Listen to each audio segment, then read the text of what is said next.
때문에 40일이 조금 넘는 이 사순절이라는 기간 동안 우리가 믿는 예수 그리스도의 그 고난과 십자가의 은혜, 부활의 능력을 깊이 묵상하는 시간을 갖습니다. 오늘로 부활주의를 이제 3주를 앞두고 있는데요. 우리 흩어진 화평 공동체가 예수님을 깊이 기억하고 묵상하는 오늘 이 시간이 되기를 간절히 바랍니다. 오늘 설교의 제목은 아주 직접적이고 강렬합니다. 예수 그리스도의 피입니다. 우리가 예수님을 말하고 기억할 때 왜 꼭 이 피를 언급해야만 할까요? 예수님께서는 요한복음에서 이렇게 말씀하신 바 있습니다. 예수께서 이르시되 내가 진실로 진실로 너희에게 이르노니 인자의 살을 먹지 아니하고 인자의 피를 마시지 아니하면 너희 속에 생명이 없느니라. 이 말을 들은 이 유대인들이 깜짝 놀랍니다. 문자적으로 들으면 되게 소름 끼치잖아요. 막 살을 먹고 피를 마시지 않으면 안 된다라고 합니다. 그래서 유대인들이 이 말씀을 듣고 많이 떠나갔습니다. 이해를 하지 못하기 때문이죠. 제자들도 이해하지 못했습니다. 이 말은 어렵도다 누가 이해할 수 있는가라고 합니다. 당시 로마 초대교회 기독교인들은 로마 사람들에게 저 유대인들은 이상하다, 인육을 먹고 피를 마신다라는 그러한 오해를 실제로 받기도 했습니다. 또 오래전에 우리나라에서 이제 시상식에서 한 개그우먼이 제가 자랑할 것은 오직 나를 위해서 십자가를 달리신 예수 그리스도의 피밖에 없습니다. 이러한 수상소감을 이야기해가지고 그리스도인의 관점에서는 너무나도 멋진 수상소감이죠. 일반인들은 소름이 돋는다. 왜 피를 이야기하냐. 이렇게 하면서 반감을 가지기도 했습니다. 이렇게 피에 대한 이미지는 좀 끔찍하고 또 오해하기 쉬운데 왜 우리 기독교는 꼭 피를, 예수 그리스도의 피를 말할까요? 예수 그리스도의 피를 말할 뿐만이 아니라 보석, 보물과 같은 이 보자를 써서 보혈이라고 하지 않습니까? 너무나도 이 예수 그리스도의 피는 우리에게 보석과도 같습니다. 보물과도 같습니다. 아름답습니다. 그래서 찬송가를 보면 이 예수 그리스도의 피, 보혈을 수많은 가사에서 노래하고 있죠. 찬송가 가사들을 제가 좀 인용을 해보았습니다. 험한 십자가에 주가 흘린 피를 믿는 마음으로 바라보니 나를 용서하고 내 죄 사하시려 주가 흘리신 보혈이라. 만왕의 왕 내 주께서 왜 고초당했나. 이 벌레 같은 날 위에 그 보혈 흘렸네. 이는 날 위하여 형벌을 받으사 주가 친히 대신 흘린 주의 보혈일세. 구주의 십자가 보혈로 죄 씻음 받기를 원하네. 놀랍다 주님의 큰 은혜 우리의 죄를 속하시려 갈릴리 십자가 위에서 어린 양 보혈을 흘렸네. 내 주의 보혈은 정하고 정하다. 내 죄를 정케 하신 주 날 오라 하신다. 이 세상의 모든 죄를 맑히시는 주의 보혈. 또 주의 피로 이른 샘물 참 깊고 넓도다. 마지막으로 죄에서 자유를 얻게 함은 보혈의 능력 주의 보혈. 변찮는 주님의 사랑과 거룩한 보혈의 공로를 우리 다 찬양을 합시다. 주님을 만나볼 때까지. 이 찬송가가 한 사람이 작사한 것이 아니잖아요. 각각의 작사가들이 다 다른데 하나같이 제가 인용을 한 것은 보혈이라는 표현에 있어서 일부만 찬양의 가사를 인용을 했는데 예수 그리스도의 피라는 표현을 쓴 이러한 가사를 찾아보면 수많은 찬송가에서 예수 그리스도의 보혈, 예수 그리스도의 피, 그 능력, 생명, 용서, 은혜, 사랑을 고백하고 있는 것을 볼 수가 있습니다. 왜 우리는 그렇게 예수 그리스도의 피를 소중히 여기고 노래합니까? 단도직입적으로 말씀드리면 예수 그리스도의 피가 없다면 우리는 하나님과 상관없는 존재가 되기 때문에 그렇습니다. 그러니 예수님의 피가 너무 소중한 것이죠. 여러분 교회를 왜 다니시나요? 교회를 다니는 목적이 무엇입니까?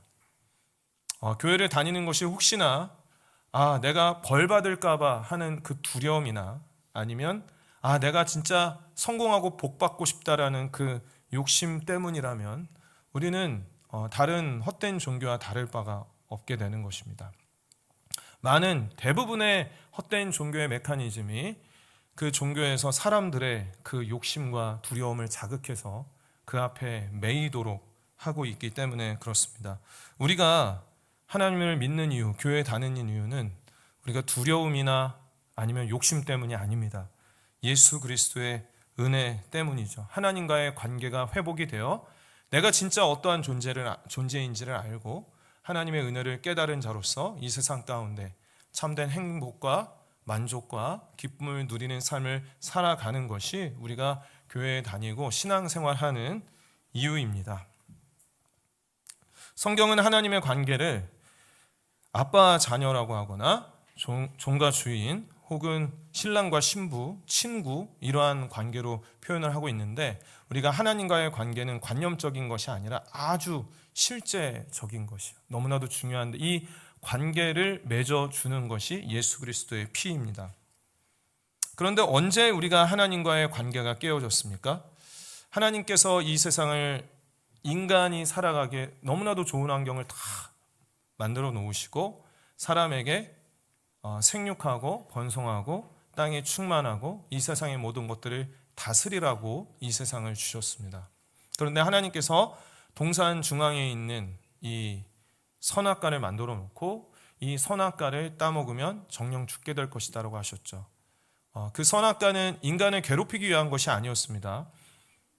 기억하기 위함이었습니다. 하나님이 기억하게 하기 위함이었어요. 마음껏 이 세상에 살아가다가 인간이 이게 다 내 것인 줄로 착각하지 않고 그 중앙의 실과를 보면 선악과를 보면 아 맞아 이 세상의 모든 것은 하나님의 것이지 내가 이렇게 다스리고 누리면서 살아가지만 진짜 주인은 하나님이야 라는 것을 기억하기 위한 장치가 선악과였습니다. 근데 사단의 유혹으로 말미암아 그 선악과를 따먹게 되고 불순종하게 되어 죄가 세상에 들어오고 그 죄로 인해서 사망이 이 세상에 들어오게 되었습니다. 로마서 5장 12절 말씀을 우리 같이 한번 읽어보겠습니다. 읽습니다. 시작. 그러므로 한 사람으로 말미암아 죄가 세상에 들어오고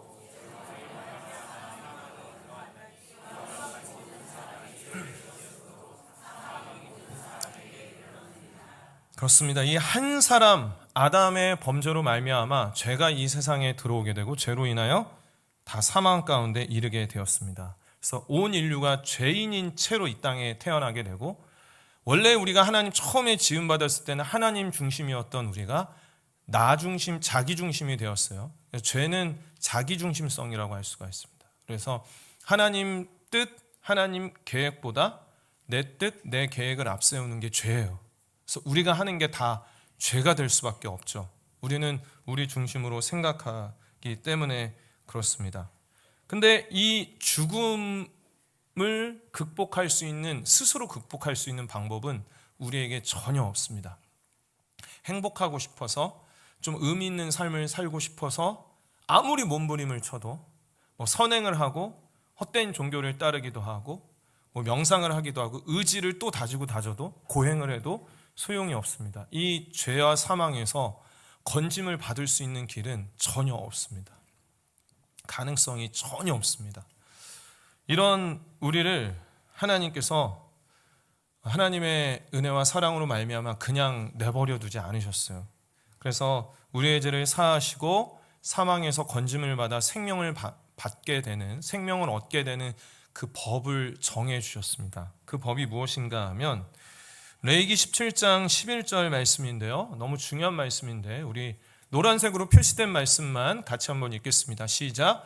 육체의 생명은 피에 있음이라 생명이 피에 있으므로 피가 죄를 속하느니라. 이것은 하나님께서 정해놓으신 법입니다.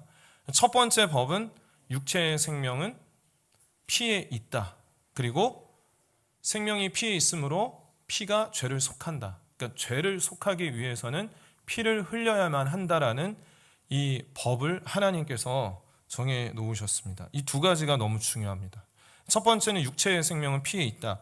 여러분 이것은 이해하기 어렵지 않죠. 그렇죠. 여러분이 여기에서 살아있는 이유, 여러분의 피가 여러분의 몸을 다 돌고 있기 때문에 그렇습니다. 펌프, 이 피를 온몸에 보내는 펌프인 심장이 지금도 1분에 약 한 80번 정도 뛰면서 온몸에 피를 보내줍니다. 혈관은 전체를 다 합치면 한 6,000km 정도 된다고 합니다. 그래서 1분이 지나면 온몸에 이 피가 돌면서 그 피가 우리에게 온몸에 산소도 공급하고 영양소도 공급하고 또 그 피로 불순물을 이제 노폐물을 또 밖으로 배출하는 그러한 역할을 하게 되죠. 저는 이 육체의 생명이 피에 있음을 분명하게 느낀 적이 있는데요. 제가 약 한 12년 전에 골수기증을 한 적이 있습니다. 20대 때 골수기증을 이제 서약을 했어요. 근데 10년 만에 저의 골수와 맞는 사람이 있다고 그렇게 연락을 받았습니다. 그 사람은 이제 백혈병을 앓고 있는 20대 청년이라는 이야기를 들었어요. 근데 저도 그때 처음 알았는데요. 이 골수기증이라는 게 뭐냐면 정확히 말하면 조혈모 세포 기증입니다. 이 조혈모 세포는 골수에 있는데 조혈모, 어미 모자를 써서 엄마와 같이 이제 피를 만들어내는 세포가 조혈모 세포입니다. 그게 이제 골수 안에 있는데 이 조혈모 세포가 건강한 피를 만들어내지 못하는 게 혈액암이고 백혈병입니다. 건강한 피를 만들어내지 못하니까 죽게 되겠죠. 그러니까 건강한 피를 육체의 생명은 피에 있기 때문에 이 피가 건강하지 못하니까 죽게 되는 거죠. 그래서 저랑 이제 그게 맞는다라고 그래서 제가 기증을 하기로 결정을 하고 1인 병원, 1인 그 실에 처음 들어가 봤어요. 그래서 입원을 해가지고 거기서 이제 그 기증자와 기증을 받는 사람은 전혀 접촉을 할 수가 없거든요. 그래서 그때 제가 이제 간호사에게 편지를 전해줄 수 있느냐. 편지는 가능하다. 그래서 제 이름도 밝히지 않고 편지를 써서 입원해서 기증하기 전날 편지를 적었습니다. 그 청년에게 2가지 부탁을 했는데요. 첫 번째 부탁은 제가 기증을 하는 이유는 하나님입니다. 저의 건강과 세포는 하나님에게 거저받았으니 거저드립니다. 교회에 가셔서 하나님이 누구신지 알아가셨으면 좋겠습니다. 이게 첫 번째 부탁이고, 2번째 부탁은 꼭 건강해지셔서 이제부터라도 삶의 아름다움을 맛보셨으면 좋겠습니다. 이렇게 편지를 적었어요. 그리고 다음날 기증을 했습니다. 그렇게 기증을 하고 1년 뒤에 조혈모 세포 협회라는 곳에서 1년 뒤에 연락을 받았습니다. 너무 감사하게 이 20대 청년이 완치가 되었다는 거예요. 그래서 피가 완전히 건강한 피. 근데 아쉽게도 다만 안타까운 것은 원래 그 청년은 A형이었거든요. 근데 이제 제가 B형이다 보니까 이제 B형 피를 만드는 조혈모 세포를 제가 기증을 했잖아요. 그래서 그 청년이 B형이 됐다라는 것입니다. B형 남자가 된 것이죠. 너무 신기하죠? 네. 육체의 생명은 피에 있습니다. 이 피가 없으면 죽습니다. 그래서 하나님께서는 이 생명인 피를 흘림으로 죄를 속하고 생명을 얻게 하셨습니다. 생명이 피에 있으므로 피가 죄를 속하느니라. 그래서 우리가 모두 다 가지고 있는 이 죄를 씻기 위해서는 피를 흘려야 한다라는 것이 하나님께서 정해 놓으신 법입니다. 히브리서 9장 22절 말씀에 보면 피 흘림이 없은즉 사함이 없느니라. 죄를 사하는 것은 온전히 피 흘림이 있어야 한다. 그래서 우리가 죄로 인해서 하나님과의 관계가 단절되어 있는데 이 죄를 사하는 것은 피 흘림이고 그 피 흘리심을 거룩하고 흠없는 예수 그리스도의 그 피를 흘려주심으로 말미암아 우리의 죄를 씻어 주셨습니다. 그러니 이 보혈의 능력이 얼마나 아름답고 보석과 같고 보물과 같습니까? 찬송가에 여러분 한번 그냥 넘기면서 한번 보십시오. 얼마나 이 보혈의 능력이 큰지, 얼마나 이 보혈의 사랑이 깊은지, 얼마나 이 보혈이 주는 생명이 우리의 삶에 얼마나 귀한죠. 너무나도 소중한 예수 그리스도의 피입니다. 그런데 이 예수 그리스도의 피가 너무나도 소중하기 때문에, 너무나도 귀하기 때문에 예수님이 이 땅에 오시기 전 구약 시대 때, 여러분 영화를 보면은 이제 본편을 보기 전에 예고편이 막 나오잖아요. 그래서 예수 그리스도의 그 보혈의 능력의 예고편들을 나오게 되는데요. 첫 번째 예고편은 창세기 3장 21절 말씀입니다. 여호와 하나님이 아담과 그의 아내를 위하여 가죽옷을 지어 입히시니라 입니다. 가죽옷을 지어 입히셨습니다. 아담과 하와가 죄를 범하고 불순종하게 되어 이제 그들의 눈이 밝아져서 그들의 수치를 보게 되어서 무화과 나무임을 엮어서 치마를 만들어서 입었습니다. 근데 이들이 이제 에덴 동산에서 쫓겨나게 되자 하나님께서 아담과 하와에게 가죽옷을 지어 입히셨어요. 근데 이 가죽옷을 지어 입히셨다라는 것에는 예수 그리스도의 피의 은혜가 그 보혈의 능력이 담겨져 있습니다. 문자적으로는 피라는 단어가 들어가 있지 않지만 가죽옷을 지어 입힌다고 한번 생각해 보십시오. 여러분, 피 없이 가죽옷이 오늘 가죽옷 입고 오신 분 죄송합니다. 근데 가죽이 그냥 가죽만 가져갈게 하면서 동물한테 싹 가져갈 수 있는 게 아니잖아요. 죽여야 되잖아요. 그래서 피를 흘려야 됩니다. 그래서 가죽옷을 지어 입혔습니다. 그래서 이것이 가죽옷을 지어 입힌 것이 예수 그리스도의 그 보혈, 죄와 수치를 덮는 하나님의 사랑을 의미하기 때문에 이 창세기 3장 21절 말씀이 원시복음이라고 합니다. 최초의 복음이죠. 예수 그리스도의 그 보혈의 의미가 담겨져 있습니다. 또 하나 보면 출애굽기 12장 13절 말씀에 보면 유월절이죠. 유월절.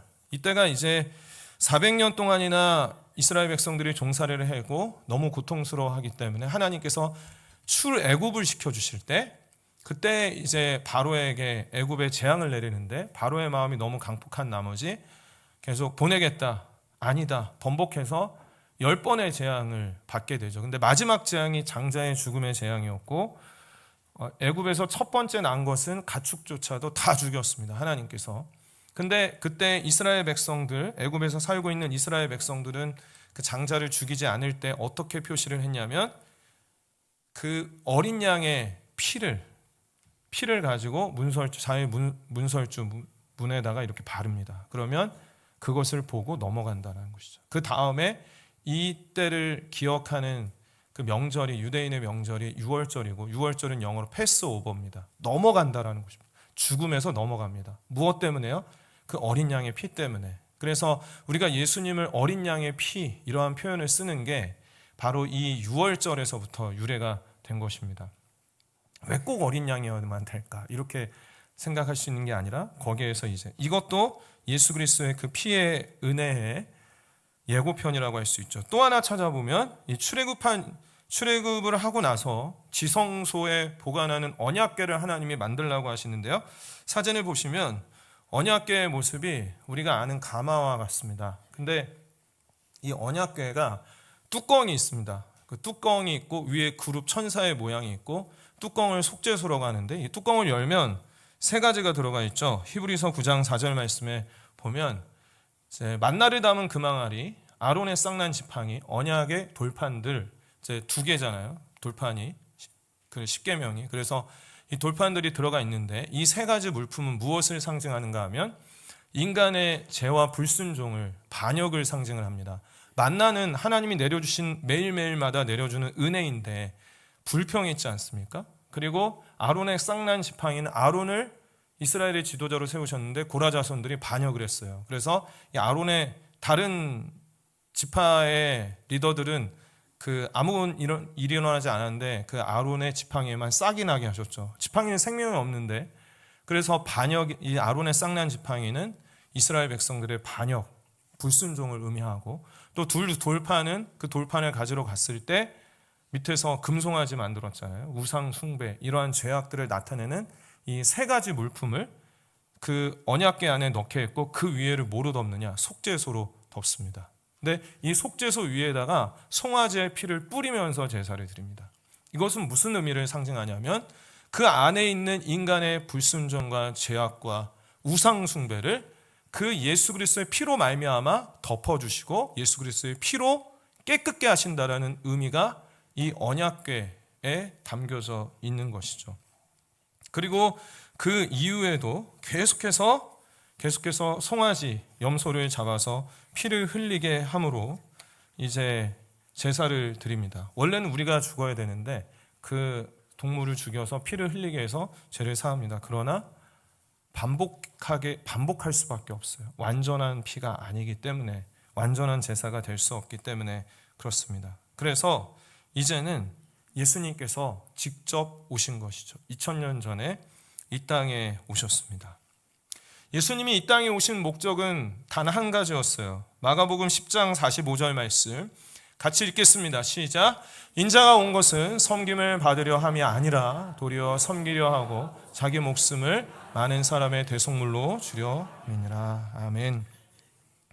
예수님이 이 땅에 오신 이유는 이 세상의 왕처럼 섬김을 받기 위함이 아니었습니다.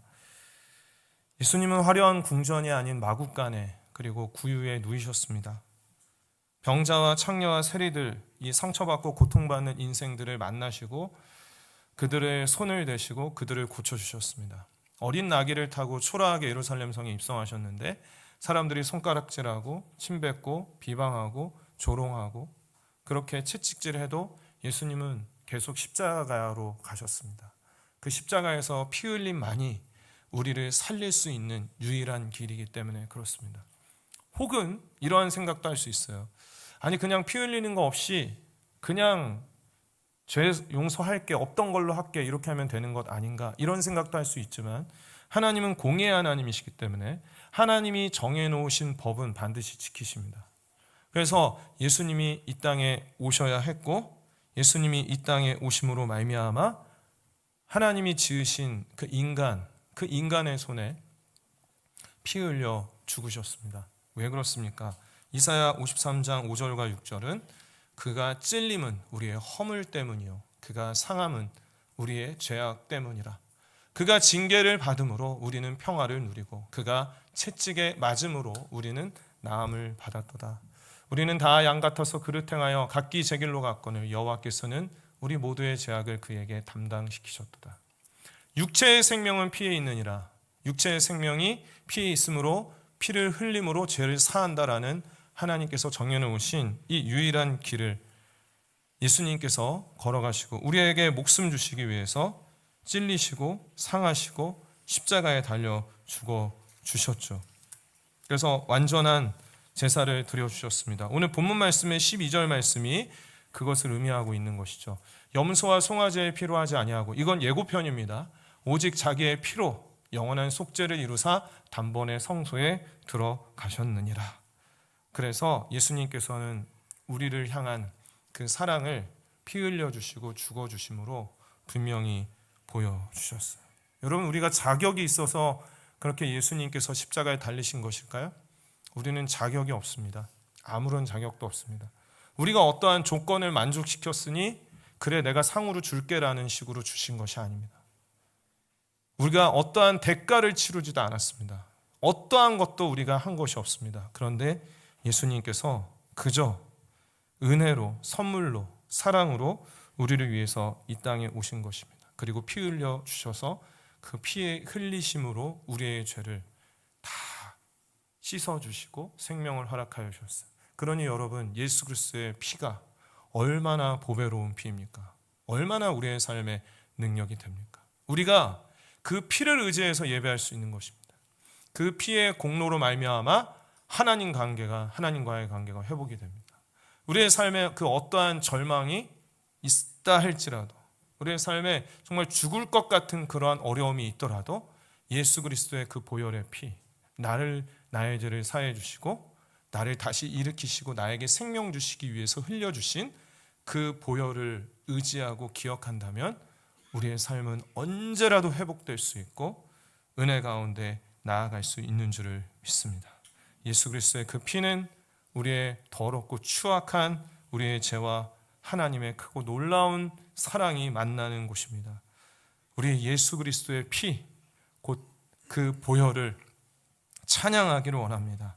우리가 세상의 어떠한 종교와 같이 어떠한 벌 받을 것 같은 그런 두려움이나 내가 성공하고 복받고 싶은 그런 욕심 때문에 이 자리에 있는 것이 아니라 정말 우리를 사랑하시고 죽기까지 사랑하신 그 예수 그리스도의 보혈의 능력에 의지하여 나아가는 우리 모두 되기를 간절히 소원합니다. 함께 우리 찬양하겠습니다. 우리 다 같이 자리에서 일어나겠습니다. 우리 다 같이 자리에서 일어나서 함께 찬양하실 때 우리를 깨끗게 하신 주, 우리의 더러운 죄를 눈보다 희게 하시는 그 주님의 사랑과 그 보혈의 능력을 함께 힘있게 함께 찬양하겠습니다.